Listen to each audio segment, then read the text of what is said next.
Hello, everyone, and welcome back to English with Sophia.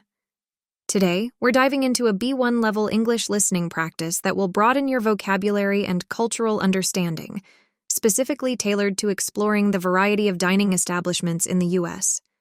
Let's enhance your English skills by discussing this integral part of everyday American life, dining out. Are you ready to get started? Let's jump right in. Our journey through American dining begins with quick service establishments. These are the most accessible types of dining places, offering straightforward menus and fast service.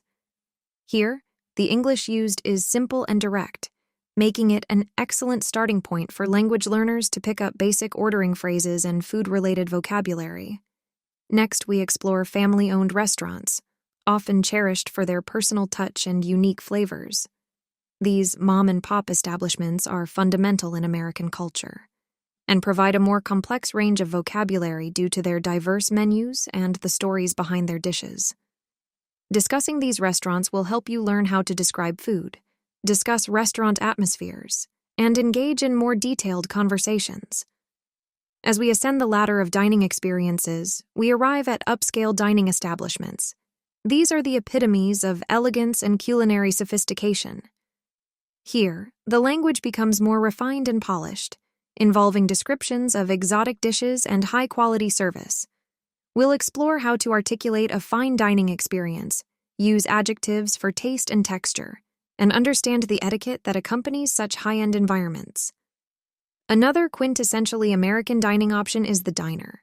Diners are informal yet iconic, offering a vast menu that often includes all-day breakfast and classic American dishes like burgers and milkshakes. The casual language used in diners makes it an excellent scenario for learning everyday English, including how to order various meals and interact casually with service staff. Tipping is another crucial aspect of dining culture in the U.S. that we'll cover. It's important to know the language of tipping, as it reflects both cultural norms and respect for service staff. We'll discuss how to calculate tips, the appropriate times to offer them, and the typical percentages that are expected. Lastly, useful phrases in a dining context are vital.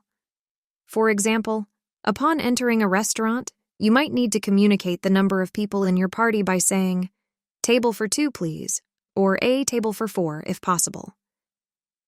When ordering, you might use phrases like, "I'll have the chicken sandwich," or "Could I try the blueberry pancakes?" Knowing how to ask for the bill or additional items politely, such as, "Could we get the check, please?" or "Could I have some extra napkins?" are also important. This comprehensive guide should equip you with the necessary skills to navigate any dining experience while practicing your English. I hope you find these insights helpful and engaging. Please leave a comment below to share your experiences or any questions you might have about dining out in the U.S. Looking forward to our next lesson. See you soon.